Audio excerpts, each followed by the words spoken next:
এটা মানে ডাঙৰ উদ্যোগ লৈছে আমাৰ সন্তোষ কুমাৰ তলবদাৰ ডাঙৰীয়াই তেখেতৰ উদ্যোগত ইয়াত আমাৰ মুখ্যমন্ত্ৰী ডাঙৰীয়াৰ পুঁজিৰ পৰা 10 লাখ টকা মানে দিছিলে আমাৰ ডক্টৰ শ্যামা প্ৰসাদ মুখাৰ্জী ডাঙৰীয়াৰ প্ৰতিমূৰ্তি কৰাৰ কাৰণে অলৰেডি প্ৰতিমূৰ্তি আগতে সন্তোষ তলবদাৰ ডাঙৰীয়াই সৰুকৈ কৰি থৈছিলে গতিকে এইবাৰ অলপ তেওঁ ডাঙৰকৈ কৰাৰ কাৰণে প্ৰজেক্টটো কৰিছিলে গতিকে আজি মোৰ হাতেদি ভূমি পূজা হৈ গ'ল এতিয়া এইটো ইয়াতে স্থাপন কৰাৰ কামটো চলি থাকিব সেইটো এটা মহান কাম বুলি মই ভাবো যিসকলে দেশৰ কাৰণে নিজৰ গোটেইটো জীৱন মানে তেওঁলোকে মানে কি কয় তাতে উচৰ্গা কৰিছিলে আমাৰ মানে শ্যামা প্ৰসাদ মুখাৰ্জী ডাঙৰীয়া যিসকল ব্যক্তিক আজিৰ নতুন প্ৰজন্মই প্ৰায় মানে নাজানে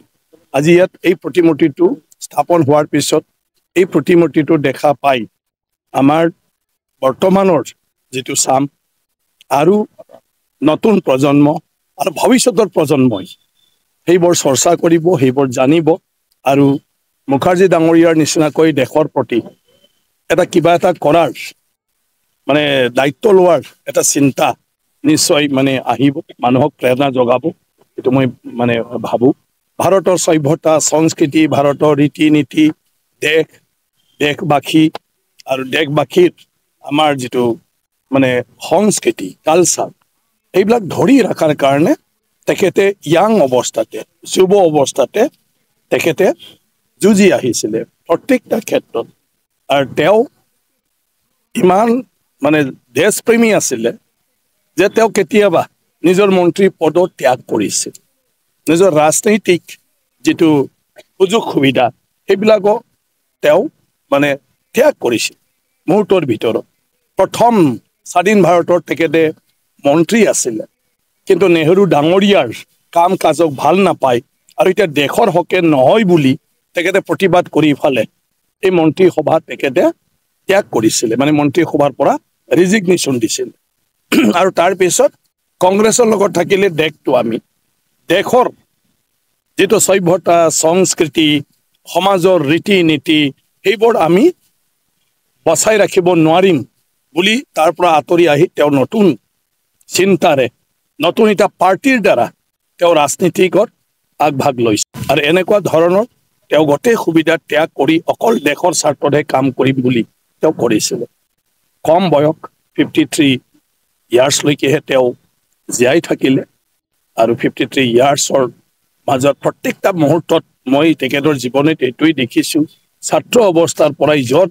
লাগে সৰু বয়সতে তেওঁ বিভিন্ন পদবীলৈ দায়িত্ব লৈ কাম কৰিছে উকালতি কৰাৰ পৰা আৰম্ভ কৰি ভাইচ চেঞ্চেলৰ হোৱাৰ পৰা আৰম্ভ কৰি লেজিসলেটিভ কাউন্সিলৰ সদস্য হোৱাৰ পৰা আৰম্ভ কৰি স্বাধীনতা সংগ্ৰাম সেইবিলাকতো তেওঁ মানে আগভাগ লৈছিল আৰু সেইটো সময়তে ভাৰতীয় সভ্যতা সংস্কৃতি যিটো সনাতন ধৰ্ম সেইবিলাকৰ কাৰণেও তেওঁ লাগি আহিছিলে আৰু আহি শেষ দিনলৈকে তেওঁ অকল দেশৰ কাৰণে দেশৰ জনগণ জাতিটোৰ কাৰণে আৰু এই দেশৰ পৰম্পৰা সংস্কৃতিক মানে চিৰদিন সুৰক্ষিত কৰাৰ কাৰণে আৰু দৈনন্দিন জীৱনত যাতে আমি সদায় প্ৰচলন কৰি থাকিব পাৰো তাৰ কাৰণে তেখেতে কাম কৰি গৈছিলে প্ৰতিটো জীৱন সময় মোৰ তৰফৰ পৰা তাতে মই মানে 1 লাখ টকা ইয়াৰ কাৰণে কৈছো যেহেতু ইমান ডাঙৰ মহান কাম কৰিছে গতিকে ইয়াত আমাৰো যোগদান থকাটো উচিত গতিকে তেওঁলোকে কাম কৰি থকাত মই ভাবো অকণমান যদিও পইচা হয় তথাপিও ইয়াত যেটো দায়িত্ব লৈ কাম কৰি আছে কনষ্ট্ৰাকচনৰ তেওঁলোকৰ কামত আহিব অলপ হলেও হেল্প হ'ব সব প্ৰসেসৰ পিছত আপুনি সমষ্টিবাসী ৰাজ্যক সেৱা কৰা সময় আহিছে নহলে আপোনাৰ ৰিপৰ্ট কাৰ্ড বেয়া হ'ব পাৰে কোনটো প্ৰস্তুতি 2026 এমএলএ নাই তো এমএলএ হলে তো দায়িত্ব থাকে সমষ্টিৰ কাম কৰি আছো গতিকে যিমান পাৰো চেষ্টা কৰিছো এতিয়া সমষ্টিত বিভিন্ন আঁচনিবিলাক চলি আছে গতিকে মানুহটো জীয়াই থাকালৈকে নতুন নতুন প্ৰয়োজনীয়তা আহি থাকিব হিচাপে আমি কাম কৰি যাই থাকিব লাগে যিমান পাৰো এতিয়া নতুন কামবিলাক আমি আৰম্ভ কৰি আছো আৰু প্ৰায় মই মোৰ সমষ্টিত এতিয়া 2000 কোটি টকা মান আমি ৰাজ্য চৰকাৰৰ পৰা মানে চেংচনটো পালো সেইবিলাক এতিয়া কাম চলি আছে তাৰ পিছতো আজিৰ মানে সময়ত আজিৰ যুগত মানে বহুতখিনি মানে সমস্যা আছে, যি সমস্যাবিলাক আৰু আমি কৰি যাই থাকিব লাগিব। নাই, এইটো মোৰ তৰফৰ পৰা শুভেচ্ছা থাকিল। মানে তেওঁৰ নিজৰ মানে নতুন এটা জীৱন ৰাজনৈতিক জীৱন আৰম্ভ কৰিব খুজিছে।